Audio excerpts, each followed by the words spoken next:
মাননীয় দর্শক শ্রোতা, আসসালামু আলাইকুম এবং অফুরন্ত শুভকামনা সবার জন্য।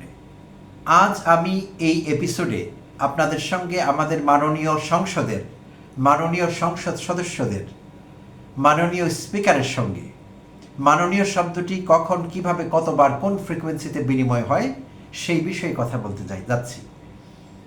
নিশ্চয়ই আপনারা লক্ষ্য করেছেন, আমি কখনোই আপনাদের মাননীয় দর্শক শ্রোতা বলে সম্বোধন করি না, আমি প্রিয় দর্শক শ্রোতা বলে থাকি। আজ আমি বিধিটির ব্যতিক্রম ঘটালাম, ইচ্ছে করেই করেছি, বাট নিশ্চয়ই আপনাদের কানে ভালো লাগেনি, শ্রুতিমধুর ঠেকেনি, কারণ মাননীয় শব্দের ব্যবহার আধিক্য অতিমাত্রায় আমি ব্যবহার করেছি। তো মাননীয় শব্দটি একটা চমৎকার শব্দ, শ্রদ্ধা জ্ঞাপক, যার উদ্দেশ্যে ব্যবহার করা হয় তার প্রতি শ্রদ্ধা জ্ঞাপন করা হয়। তো বাংলাদেশে আবার এই বিষয়ে কিন্তু আইনও ছিল যে সবাইকে মাননীয় বলা যাবে না, কাউকে কাউকে বলা যাবে। তো সেই সুযোগে আমরা বেশ বহুবারই বলছি এবং বলেছি অতীতে। এবং খুব বেশি দিন আগের কথা না, আমাদের বর্তমান প্রধানমন্ত্রী জনাব তারেক রহমান উল্লেখ করেছিলেন তাকে মাননীয় বলবার দরকার নেই। এটি চমৎকার একটি চেষ্টা তার প্রথাগত বিষয়গুলো থেকে বেরিয়ে আসবার জন্য। বাট আমরা তো নাছোড়বান্দা, আমরা তো ছাড়বার পাত্র নই, আমরা ছাড়বো না, কারণ শ্রদ্ধা জ্ঞাপন আমাদের করতেই হবে।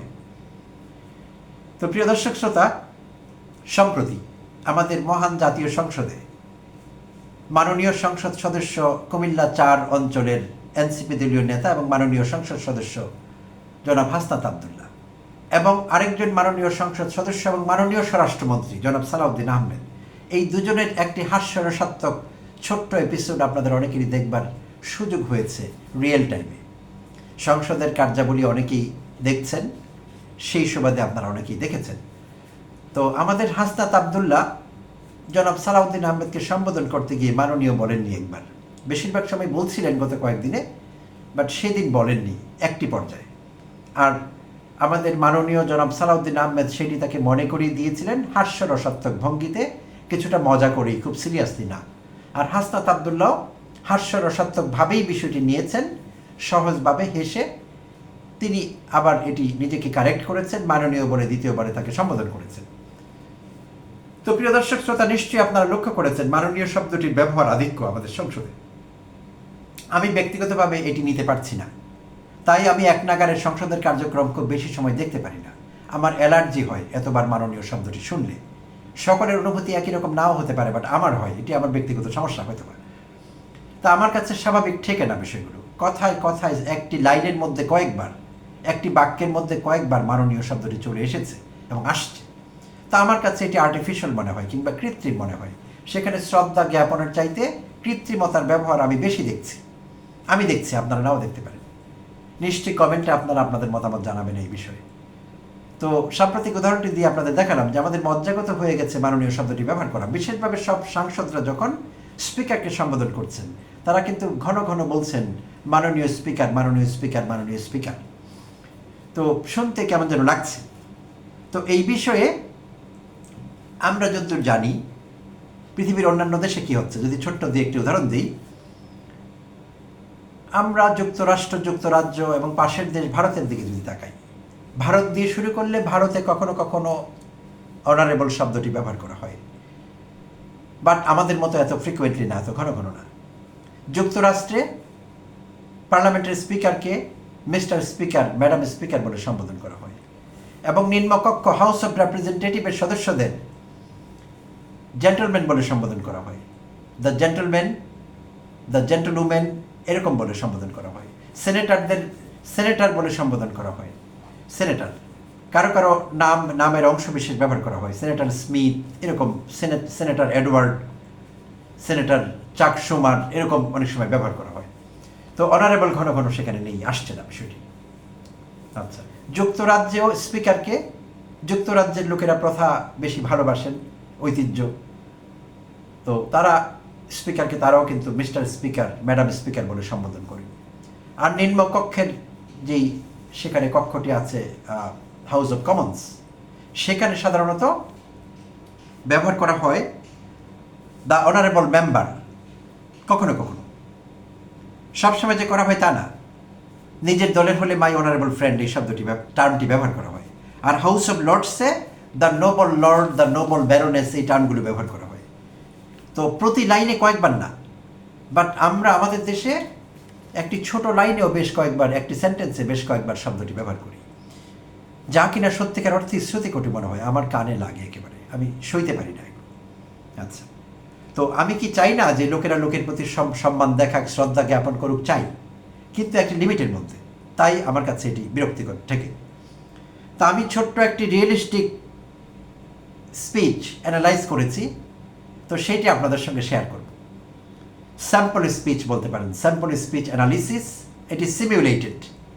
আচ্ছা, তো একটি বক্তব্য দিয়ে শুরু করছি। মাননীয় স্পিকার, আমি আজ মাননীয় প্রধানমন্ত্রীর নেতৃত্বে মাননীয় সরকারের উন্নয়ন কার্যক্রম নিয়ে কিছু বলতে চাই।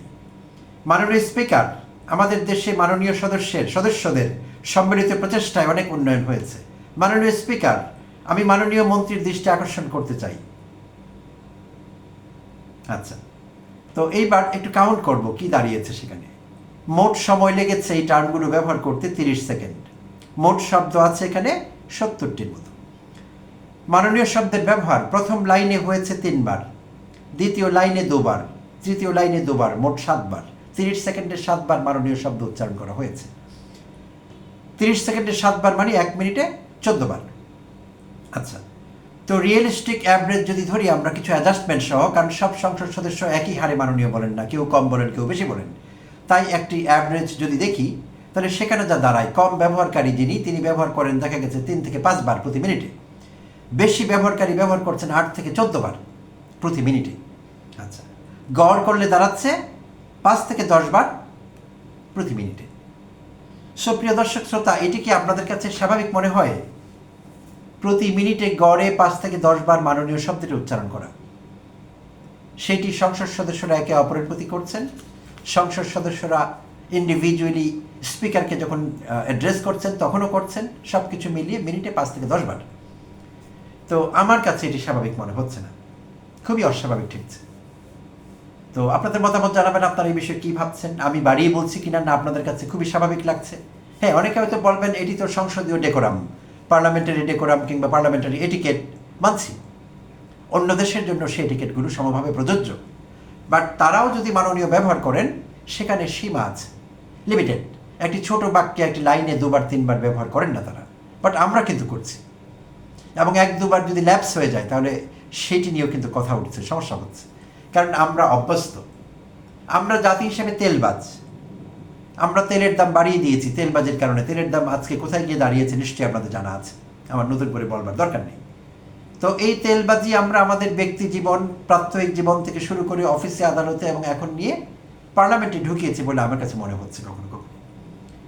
তো বিষয়টি আমরা ভেবে দেখতে পারি। সব মহলের কাছে আমি আকুল আবেদন জানাবো, আমরা বিশেষভাবে স্পিকার সাহেবকে যখন বলছি প্রত্যেকে অনারেবল মাননীয় স্পিকার, এখানে আমরা পশ্চিমী আদলে মিস্টার স্পিকার ব্যবহার করতে পারি কিনা।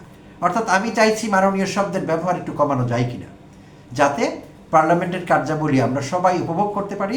মাননীয় শব্দটি যাতে এখানে ইন্টারফিয়ার করতে না পারে, খুব ঘন ঘন ইন্টারফিয়ার করছে। ইন্টারফিয়ার শব্দটি একটি নেতিবাচক শব্দ, এটির ইতিবাচক শব্দ হলো ইন্টারভিন। তো এটি ইন্টারভেনশন হচ্ছে না, ইন্টারফিয়ারেন্স হয়ে যাচ্ছে আমাদের কার্যাবলীর সঙ্গে, বক্তৃতার সঙ্গে, বক্তব্যের সঙ্গে। মূল কথা কম হচ্ছে, কাজের কথা কম হচ্ছে, গুরুত্বপূর্ণ পয়েন্ট নিয়ে কথা কম হচ্ছে। পলিসি অ্যানালাইজ করা দরকার, সেখানে বেশি বেশি পলিসি অ্যানালিসিসের বিষয়গুলো আসতে পারে, সেগুলো কম হচ্ছে। জনগণের কথা কম হচ্ছে, এটিকেট খুব বেশি হচ্ছে আমার মনে হচ্ছে এটি। তো এই বিষয়টি আমরা ভেবে দেখতে পারি। আমি সব মহলের প্রতি আকুল আবেদন জানাচ্ছি, সংসদ সদস্যদের প্রতিও জানাচ্ছি, মাননীয় সংসদ সদস্যদের প্রতি, মাননীয় স্পিকারের প্রতি এবং আবারও মাননীয় প্রধানমন্ত্রীর প্রতি। যদিও তিনি সাম্প্রতিক সময়ে বলেছিলেন তাকে মাননীয় সম্বোধন করবার দরকার নেই, বাট আমরা তো সেটি মানছি না। তাই আমরা সবাই যদি বিষয়টি একটু খেয়াল রাখি এবং এই বিষয়ে একটু বিবেচনা দিই যে কি করা যায় অতিরিক্ত মাননীয়র ব্যবহার থেকে মুক্তি পাওয়ার জন্যে, তাহলে এই বিষয়ে একটি সুরাহা হয়তো হতে পারে। তো আমার মনে হয়, এটি আমার ব্যক্তিগত ওপিনিয়ন, আমি আগেই বলেছি যে এইটি ব্যবহার আধিক্য। যে কোনো ভালো শব্দই কিন্তু অতিরিক্ত ব্যবহারের কারণে সেটি গুরুত্ব হারায়। আমাদের মুক্তিযুদ্ধের সময়, মুক্তিযুদ্ধ পরবর্তী সময় যারা মুক্তিযুদ্ধের বিরোধিতা করেছেন, যাদেরকে আমরা রাজাকার, আলবদর, মুক্তিযুদ্ধ বিরোধী বলি, তাদের বিচার করবার জন্য আইন হলো, সেই আইনের নাম হলো কোলাবোরেটরস অ্যাক্ট। তো কোলাবোরেটর শব্দটি একটি একেবারে নিরীহ ইংরেজি শব্দ, কোলাবোরেট ভার্ব থেকে এসেছে। যিনি কোলাবোরেট করেন কোলাবোরেটর, আর নাউন, আরেকটি নাউন আছে কোলাবোরেশন। তো এগুলো কোনো নেতিবাচক অর্থ নেই, কোনো নেগেটিভ কনোটেশন এগুলোর মধ্যে নেই। বাট দেখুন, সেই সময়ে এই শব্দটি ব্যবহার করা হয়েছে বলে এখনও বাংলাদেশের অনেক মানুষের ধারণা কোলাবোরেটর, কোলাবোরেশন এই শব্দগুলো নেতিবাচক। মোটেই না, ব্যবহারের উপর আসলে অনেক কিছু নির্ভর করে।